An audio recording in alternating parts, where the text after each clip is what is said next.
రైతులను 4-5 రోజులు అక్కడ వానలో ఎండబెట్టి వానలో తడిచేటట్టు చేసి అది కూడా బ్లాక్ మార్కెట్ లో అమ్ముకుంటున్న దుర్మార్గులు. రైతుల యూరియా అమ్ముకుంటున్నారు, పిల్లల గ్రూప్ 1 ఉద్యోగాలు కూడా అమ్ముకున్నారు.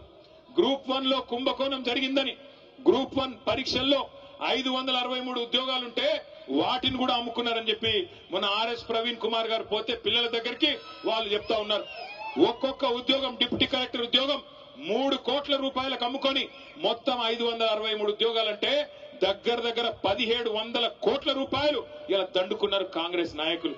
పిల్లల ఉద్యోగాలు అమ్ముకుంటారు, రైతుల యూరియా అమ్ముకుంటారు, నమ్ముకున్న ప్రజల్ని ఇలా నట్టేట ముంచి గ్రూప్ 1 లో కుంభకోణం జరిగిందని గ్రూప్ 1 పరీక్షల్లో 563 ఉద్యోగాలుంటే వాటిని కూడా అమ్ముకున్నారని చెప్పి మన ఆర్ఎస్ ప్రవీణ్ కుమార్ గారు పోతే పిల్లల దగ్గరికి వాళ్ళు చెప్తా ఉన్నారు. ఒక్కొక్క ఉద్యోగం డిప్యూటీ కలెక్టర్ ఉద్యోగం 3 కోట్ల రూపాయలకు అమ్ముకొని మొత్తం 563 ఉద్యోగాలంటే దగ్గర 1700 కోట్ల రూపాయలు ఇలా దండుకున్నారు కాంగ్రెస్ నాయకులు. పిల్లల ఉద్యోగాలు అమ్ముకుంటారు, రైతుల యూరియా అమ్ముకుంటారు, నమ్ముకున్న ప్రజల్ని ఇలా నట్టేట ముంచి